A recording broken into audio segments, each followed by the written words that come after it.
നമസ്കാരം. നിങ്ങളിൽ കുറേ പേരെങ്കിലും ഡ്രൈവ് ചെയ്തിട്ടുണ്ടാവുമല്ലോ. ഇനി ബാക്കി ഡ്രൈവ് ചെയ്യാത്തവരാണെങ്കിലും ഡ്രൈവിങ്ങിനെ കുറിച്ചുള്ള പ്രാഥമിക കാര്യങ്ങളെങ്കിലും മിക്കവർക്കും അറിയുന്നുണ്ടാവുമെന്ന് വിചാരിക്കണം. ഇന്ന് ഞാൻ പറയാൻ പോകുന്നത് ഡ്രൈവിങ്ങിൽ ഇപ്പോൾ എനിക്ക് കൂടുതൽ ഓടിച്ച ശീലം കാറാണ്. സോ കാറിൻ്റെ ഉദാഹരണം എടുക്കാം. ഗിയറുകളെക്കുറിച്ചും അതിന് ജീവിതവുമായിട്ടുള്ള ഒരു ബന്ധത്തെക്കുറിച്ചുള്ള ഒരു താരതമ്യമാണ്. ഇത് ഉദാഹരണത്തിലൂടെ പറയുകയാണ്. സോ അബ്സല്യൂട്ട്ലി എല്ലാം സെയിം ആണെന്ന് അർത്ഥമില്ല. ഉദാഹരണങ്ങൾ പറയുമ്പോൾ നമ്മളൊരു ആശയത്തെ വ്യക്തമാക്കാനായിട്ട് ഉദാഹരണത്തെ ഉപയോഗിക്കുന്നു എന്നുള്ളതേ ഉള്ളൂ. എല്ലാം രണ്ടിടത്തും സെയിം ആണെന്ന് അർത്ഥമില്ല എന്നുള്ളത് ആദ്യം തന്നെ എടുത്ത് പറയട്ടെ. ഒരു കാറിന്, നല്ലൊരു കാറിന് എത്ര ഗിയറുകളുണ്ട്? 5 ഗിയറുകളുണ്ട് അല്ലേ? റിവേഴ്സ് ഉണ്ട്, ന്യൂട്രൽ ഉണ്ട്. ന്യൂട്രൽ കൂടെ ഉൾപ്പെടെയാണെങ്കിൽ 7 എണ്ണം ഉണ്ട്. റിവേഴ്സ്, ന്യൂട്രൽ, പിന്നെ first, second, third, fourth, fifth, അത്രയും ഗിയറുകളാണ് ഉള്ളത്. ഇത് ഏതാണ് ഏറ്റവും ഉപയോഗപ്രദം? അങ്ങനെ ചോദിച്ചാൽ നമുക്ക് എല്ലാം ഒരേപോലെ ഉപയോഗപ്രദമാണെന്ന് പറയേണ്ടി വരും. കാര്യം ഓരോന്നിനും അതിൻ്റേതായ ധർമ്മമുണ്ട് അല്ലേ? ഇപ്പോൾ ചില സമയങ്ങളിൽ കുറച്ച് പുറകോട്ട് പോകേണ്ടി വന്നാൽ റിവേഴ്സ് ഇടേണ്ടി വരും. വേറെ ഒരു വഴിയില്ല. റിവേഴ്സ് വേണ്ടിടത്ത് റിവേഴ്സ് തന്നെ വേണം. അവിടെ വേറെ ഒരു ഗിയറൊന്നും കാര്യമില്ല. പിന്നെ നമ്മൾ സ്റ്റാർട്ടാക്കുമ്പോൾ ഫസ്റ്റിലിട്ടിട്ടാണ് സ്റ്റാർട്ടാക്കുക. ന്യൂട്രലിട്ട് സ്റ്റാർട്ടാക്കിയിട്ട് ഫസ്റ്റ് ഇട്ടിട്ട് നമ്മൾ എടുത്തു തുടങ്ങും. ഓക്കെ, അപ്പോൾ അങ്ങനെ ചെയ്യുന്ന സമയത്ത് ഓരോന്നിനും അതിൻ്റേതായ ഉപയോഗങ്ങളുണ്ട്. ഒന്നിന് പകരം മറ്റൊന്നാക്കാൻ പറ്റില്ല അല്ലേ? പിന്നെ വേണമെങ്കിൽ ഏറ്റവും കൂടുതൽ ഉപയോഗപ്രദം വേണമെങ്കിൽ നമുക്ക് ഫസ്റ്റ് ആണെന്ന് വേണമെങ്കിൽ പറയാൻ. കാര്യം വണ്ടി സ്റ്റാർട്ട് ചെയ്യണമെങ്കിൽ ഫസ്റ്റ് ഗിയർ വേണം. ദുർഘടമായൊരു സാഹചര്യത്തിൽ വന്നാൽ വണ്ടി മുന്നോട്ട് നീങ്ങണമെങ്കിൽ എപ്പോഴും ഫസ്റ്റ് ഗിയർ ഇട്ടേ പറ്റുള്ളൂ. അപ്പോൾ അങ്ങനെ ഒന്നുകിൽ എല്ലാം ഒരേ ഉപയോഗമെന്നും അല്ലെങ്കിൽ വേണമെങ്കിൽ ഫസ്റ്റ് ഗിയർ ആണ് കൂടുതൽ യൂസ്ഫുൾ എന്നും പറയാം അല്ലേ? ഏറ്റവും പവർഫുൾ ഏതാണ്? അതും ശരിക്കും പറഞ്ഞാൽ ഫസ്റ്റ് ഗിയർ തന്നെയാണ്. വണ്ടി ഓടിച്ചിട്ടുള്ളവർക്ക് ഇത് എളുപ്പത്തിൽ മനസ്സിലാവും. കാര്യം ഒരു ബുദ്ധിമുട്ടുള്ള സ്ഥലത്ത് ഒരു കയറ്റത്തിലൊക്കെ വന്നു കഴിഞ്ഞാൽ വണ്ടീനെ മുകളിലോട്ട് വലിച്ച് കയറ്റണമെങ്കിൽ ആ ഒരു എഞ്ചിന് ഏറ്റവും കൂടുതൽ പവർ കൊടുക്കാൻ കഴിയുന്നത് ഫസ്റ്റ് ഗിയറിനാണ്. നമ്മൾ പുറമേ നോക്കുമ്പോൾ ചിലപ്പോൾ ഫിഫ്ത്ത് ഗിയറാണ് ഏറ്റവും പവർഫുൾ എന്ന് തോന്നും. അല്ല, ഫസ്റ്റ് ഗിയറാണ് അല്ലേ? ഇനി ഇതുപോലെ തന്നെയാണ് ജീവിതത്തിലെയും കാര്യങ്ങൾ. ജീവിതത്തിൽ നമ്മൾ വളരെ സ്ട്രെസ്ഡ് അപ്പ് ആയിരിക്കുമ്പോൾ, നമുക്ക് പ്രതികൂലമായ സാഹചര്യങ്ങൾ വരുമ്പോൾ വളരെ പതിയെ ശ്രദ്ധയോടുകൂടിയും കരുതലോടുകൂടിയും ഏത് നിമിഷവും ഒരു അറ്റാക്ക് ഉണ്ടാവാം, അല്ലെങ്കിൽ ഒരു എന്താ പറയുക, ബുദ്ധിമുട്ടുള്ള സാഹചര്യം ഉണ്ടാവാം എന്നുള്ളൊരവസ്ഥയിൽ വളരെ കരുത്തോടെ ശ്രദ്ധയോടുകൂടി നമുക്ക് മുന്നോട്ട് നീങ്ങുന്നൊരവസ്ഥയെ, ആ ഒരു മനസ്ഥിതി, ആ ഒരു ശാരീരിക, മാനസിക, വൈകാരിക സ്ഥിതിയെ നമുക്ക് ഫസ്റ്റ് ഗിയറിനോട് താരതമ്യപ്പെടുത്താം. പിന്നീട് സാഹചര്യങ്ങൾ കൂടുതൽ എളുപ്പമാകുമ്പോൾ ഡ്രൈവിങ്ങിലെ കേസ് പോലെ തന്നെ നമ്മൾ ഫസ്റ്റ് ഗിയർ തുടങ്ങി പിന്നെ പതുക്കെ നമ്മൾ ഗിയർ റേസ് ചെയ്ത് സെക്കൻഡ്, തേർഡ്, ഫോർത്ത്, അങ്ങനെ ഏറ്റവും കംഫർട്ടബിൾ ആയിട്ടുള്ള ഒരു ഹൈവേയോ അല്ലെങ്കിൽ നല്ല തടസ്സങ്ങളില്ലാത്തൊരു റോഡ് എത്തുമ്പോഴോ അല്ലെങ്കിൽ നമ്മൾ ഫുള്ളി കോൺഫിഡൻറ്റ് ആൻഡ് കംഫർട്ടബിൾ ആകുമ്പോഴോ നമ്മൾ ഫിഫ്ത്ത് ഗിയറിലേക്ക് മാറുന്നു.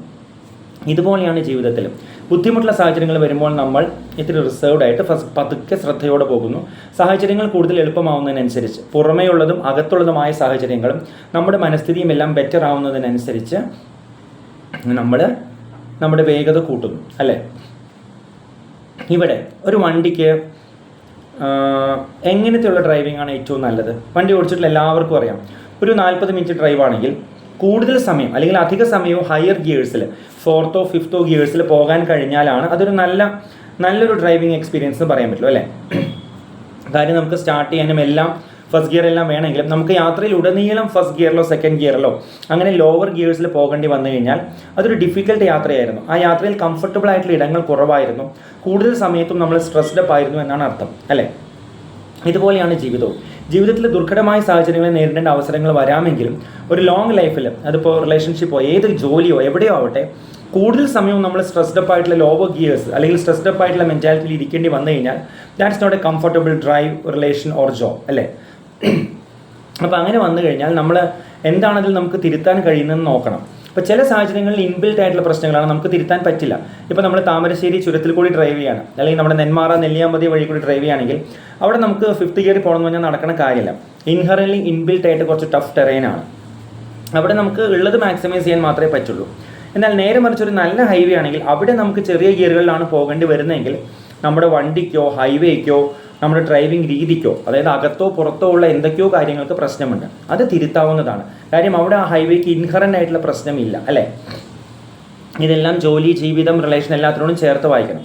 കറക്റ്റബിൾ ആയിട്ടുള്ള, ഇമ്പ്രൂവബിൾ ആയിട്ടുള്ള സിറ്റുവേഷൻസിൽ നമ്മൾ സ്ട്രഗിൾ ചെയ്യുകയാണെങ്കിൽ അതിൽ ഇമ്പ്രൂവ് ചെയ്യണമെന്ന് മനസ്സിലാക്കുകയും ഇമ്പ്രൂവ് ചെയ്യാനുള്ള കാര്യങ്ങൾ നമ്മൾ ഡിക്റ്റേറ്റ് ചെയ്യുകയും അതിൽ ഒറ്റയ്ക്ക് ചെയ്യേണ്ട കാര്യങ്ങൾ ഒറ്റയ്ക്കും കളക്റ്റീവായിട്ട് ചെയ്യേണ്ട കാര്യങ്ങൾ കളക്റ്റീവായിട്ട് തിരുത്തുകയും ചെയ്യണം.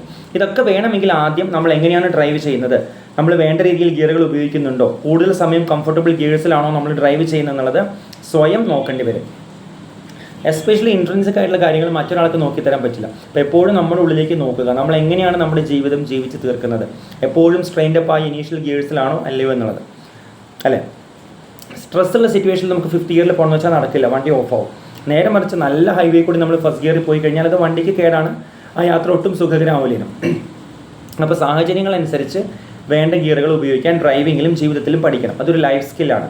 2 രീതിയിലും നമ്മൾ തെറ്റാൻ പാടില്ല. ഹയർ ഗിയേഴ്സ് വേണ്ടടുത്ത് പതുക്കെ പോയിട്ട് ആ ഡ്രൈവിംഗ് അനുഭവം പാഴാക്കണം ഉണ്ടാവരുത്. നമുക്ക് ജീവിതത്തിൽ സംഭവിക്കാറുണ്ട്, സാഹചര്യങ്ങളെല്ലാം അനുകൂലമാണ്, എങ്കിലും നമ്മൾ ജീവിതം ആസ്വദിക്കില്ല. വീണ്ടും നമ്മൾ കുഞ്ഞു ഗിയറിലിട്ട് പോയിക്കൊണ്ടേയിരിക്കും. കോൺഫിഡൻസ് ഇല്ലായ്മ, അകത്തും പുറത്തുമുള്ള പല പ്രശ്നങ്ങൾ, സഹകരണമില്ലായ്മ, അങ്ങനെ പല കാര്യങ്ങൾ, സാമ്പത്തിക, സാമൂഹിക, ശാരീരിക, മാനസിക പ്രശ്നങ്ങൾ, അങ്ങനെ പല കാര്യങ്ങൾ കൊണ്ടും വരാം. ശരിക്കുള്ള പ്രശ്നങ്ങളും നമ്മൾ ചിന്തിച്ചുണ്ടാക്കുന്ന പ്രശ്നങ്ങളും വരാം. പക്ഷേ ഇഫക്റ്റീവ്ലി ആ യാത്രയുടെ സുഖം പോകുന്നു എന്നുള്ളതാണ് അർത്ഥം. നമ്മൾ നല്ല ഹൈവേ കൂടി എല്ലാവിധ റിസോഴ്സസ് നമ്മുടെ കയ്യിലുണ്ടായിട്ട് നമ്മൾ 1st ഗിയറിൽ പോകുന്ന അവസ്ഥ ഒന്ന് ആലോചിച്ച് നോക്കൂ. എത്രത്തോളം നിരാശാജനകമാണ്, എത്രത്തോളം വേസ്റ്റ് ഓഫ് പൊട്ടൻഷ്യലാണത്. നമ്മൾ പലയിടങ്ങളിലും ചെയ്യുന്നുണ്ട്. ഞാൻ ഈ പറയുന്നത് നിങ്ങൾ ഫൈനായിട്ട് ചിന്തിച്ചാലേ ഇത് മനസ്സിലാവുള്ളൂ. ചിന്തിച്ച് നോക്കൂ, ഒരുപാട് പൊട്ടൻഷ്യൽ ഉണ്ടായിട്ടും എവിടെയും എത്താതെ പോയ വ്യക്തികളെയും സാഹചര്യങ്ങളെയും റിലേഷൻസിനെയും ജോലിയെയും ഒക്കെ ചിന്തിച്ച് നോക്കൂ. ഓക്കെ, അപ്പോൾ കറക്റ്റബിളായിട്ടുള്ള ഇഷ്യൂസ് കറക്റ്റ് ചെയ്യണം. പിന്നെ നല്ല ഡ്രൈവേഴ്സിന് എപ്പോഴും സിറ്റുവേഷൻ അനുസരിച്ച് അഡ്ജസ്റ്റ് ചെയ്യാൻ കഴിയും, പ്രശ്നങ്ങളുണ്ടെങ്കിൽ മനസ്സിലാക്കാൻ കഴിയും, തിരുത്തേണ്ടതാണെങ്കിൽ തിരുത്താൻ കഴിയുന്നതാണെങ്കിൽ തിരുത്താൻ കഴിയും, തിരുത്താൻ കഴിയാത്തതാണെങ്കിൽ ഉള്ളത് വെച്ച് മാക്സിമം ഇത് ഉപയോഗിക്കാൻ കഴിയും, അങ്ങനത്തെ കാര്യങ്ങൾ. അപ്പോൾ നമ്മൾ ജീവിതത്തിലും just like while driving vehicles we must be good drivers, we must be skilful drivers, we must be drivers who haves intuition അല്ലേ, who can address problems, who can identify problems and who can correct problems. അങ്ങനെ അവൻ എപ്പോഴും ശ്രദ്ധിക്കുക, അതൊരു life സ്കില്ലാണ് അല്ലേ. പിന്നെ ഒരു വണ്ടിക്ക് ബ്രേക്കും ആക്സലറേറ്ററും വേണം. ഏറ്റവും ആവശ്യം ബ്രേക്കാണെന്ന് പറയേണ്ടി വരും. 2ഉം ആവശ്യമാണെങ്കിലും ബ്രേക്ക് ഇല്ലാതെ ഒരു വണ്ടി ഓടിക്കാൻ പറ്റില്ല. അപ്പോൾ 1st ഗിയേഴ്സ് എപ്പോഴും വേണം. ഡിഫിക്കൽട്ട് സിറ്റുവേഷൻ വന്നു കഴിഞ്ഞാൽ അത് ഹാൻഡിൽ ചെയ്യാനുള്ള സ്കില്ലില്ലെങ്കിൽ നമ്മൾ താൽക്കാലികമായിട്ട് 5th ഗിയറിൽ, അതായത് കംഫർട്ടബിളായിട്ട് അടിച്ച് പൊളിച്ച് ജീവിച്ചാലും ഒരു ബുദ്ധിമുട്ട് വരുമ്പോൾ അതിനെ ഫേസ് ചെയ്യാനുള്ള ഗട്ട്സ് ഇല്ലെങ്കിൽ, ഒരു ബേസിക് റെസിസ്റ്റൻസ് ഇല്ലെങ്കിൽ വിൽ എൻഡ് അപ്പ് ഫോളോയിങ് അല്ലേ. നേരെ മറിച്ച് എപ്പോഴും സ്ട്രെയിൻഡ് ആയിട്ട്, എപ്പോഴും ഒരു ഫൈറ്റർ മെൻറ്റാലിറ്റിയിൽ, എപ്പോഴും ലോകം എനിക്കെതിരാണ്, എനിക്ക് യുദ്ധം ചെയ്യണം, അങ്ങനെ എപ്പോഴും ഒരു ഫൈറ്റിംഗ് മെൻറ്റാലിറ്റിയിൽ ഇരിക്കുകയും ഒരിക്കലും ജീവിതം ആസ്വദിക്കാനോ ഒന്നിനും കഴിയാത്തൊരവസ്ഥയാണെങ്കിലും ദാറ്റ്സ് നോട്ട് വർത്ത് ഇറ്റ്. അപ്പോൾ 2 നമുക്ക് വേണം. ഇത് 2ഉം സാഹചര്യം അനുസരിച്ച് അഡ്ജസ്റ്റ് ചെയ്യാനും ഉപയോഗിക്കാനും നമ്മൾ പഠിച്ചിരിക്കണം എന്നുള്ളതാണ്. 1st ഗിയറിൽ പോകേണ്ട സ്ഥലത്ത് 5th ഗിയറിൽ പോകാൻ ശ്രമിക്കുന്നതോ പോകാൻ പറ്റില്ല. 5th പോകേണ്ട സാഹചര്യങ്ങളിൽ 1st പോകുന്നതോ 2ഉം നല്ലതല്ല. അപ്പോൾ ഇത്രയും കാര്യങ്ങളാണ് ഒരു വണ്ടിയുമായിട്ട്, കാറുമായിട്ടുള്ള താരതമ്യത്തിലൂടെ ഞാൻ പറയാൻ ആഗ്രഹിച്ചത്. ജീവിതത്തിലെ ഗിയറുകൾ ആവശ്യമുള്ളപ്പോൾ അത് അഡ്ജസ്റ്റ് ചെയ്യാനുള്ള സ്കില്ല്, ഓരോന്നിൻ്റെയും പ്രാധാന്യം, ഓരോന്നും ഏത് സമയം എത്രത്തോളമാണ് നമ്മൾ ഉപയോഗിക്കേണ്ടത്. നല്ല ഡ്രൈവിങ്ങിൽ എപ്പോഴും ഇനീഷ്യൽ ഗിയേഴ്സ് കുറച്ച് നേരവും ഹയർ ഗിയേഴ്സ് കുറേ നേരമാണ് നമ്മൾ ഉപയോഗിക്കുക. ജീവിതവും അങ്ങനെ ആവണം. സ്ട്രഗിൾ വേണം, സ്ട്രെസ് ഓഫ് സിറ്റുവേഷൻസ് ഉണ്ടാവും, പക്ഷേ ജീവിതം മുഴുവൻ ഒരു ഹോൾ പാക്കേജ് ഓഫ് സ്ട്രെസ് ആവരുത്. എന്നും 1st ഗിയറിൽ പോകേണ്ട അവസ്ഥയിലാണോ നിങ്ങൾ എന്നുള്ളത് സ്വയം ഇവാലുവേറ്റ് ചെയ്യുക, സ്വയം ഇൻട്രോസ്പെക്ട് ചെയ്യേണ്ട കാര്യമാണ്. അപ്പോൾ കറക്റ്റ് ചെയ്യുന്ന സാഹചര്യങ്ങളിൽ കറക്റ്റ് ചെയ്യാം. അപ്പോൾ ഇത്തരം കുറച്ച് കാര്യങ്ങൾ, ഇത് പല സാഹചര്യങ്ങളും ഇത് ഉപയോഗപ്രദമാകും. ഞാൻ ജീവിതത്തിൽ സ്വയം ഈ ഗിയർ മാറ്റത്തെക്കുറിച്ച് പലപ്പോഴും ചിന്തിക്കാറുണ്ട്. ഡിഫിക്കൽട്ടായിട്ടുള്ള സാഹചര്യങ്ങൾ ഉണ്ടായിട്ടുണ്ട്, അതിനെ പലതിനെ മറികടന്നുണ്ട്, ചിലതിനെ കൂടി റൈഡിങ് ചെയ്തിട്ടുണ്ട്. അതേസമയം കഴിയുന്ന 5th ഗിയറിൽ പോകാൻ കഴിയുന്ന സാഹചര്യങ്ങളെല്ലാം പോകാൻ ശ്രമിച്ചിട്ടുണ്ട്, ഇപ്പോഴും ശ്രമിക്കുന്നുണ്ട്, കുറേയൊക്കെ പറ്റുന്നുണ്ട്. ഐ തിങ്ക് ഡ്രൈവിംഗ് കാര്യമായ കുഴപ്പമില്ലാതെ ചെയ്യാൻ കഴിയുന്നുണ്ടെന്നാണ് ഞാൻ സ്വയം വിശ്വസിക്കുന്നത്. പോട്ടെ, അതുപോലെ എല്ലാവരും സ്വയം വിലയിരുത്തുക. ഈ കാറിൻ്റെ ഉദാഹരണം പറഞ്ഞു എന്നുള്ളൂ, ജീവിതത്തെക്കുറിച്ചാണ് ഞാനിവിടെ കൂടുതലായിട്ട് പറഞ്ഞത്.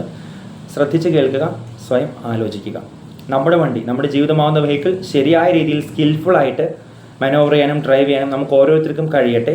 ലക്ഷ്യങ്ങളിലേക്ക് എത്താനുള്ള യാത്രയാണ് ജീവിതം, പ്രത്യേകിച്ച് മനുഷ്യ ജീവിതം.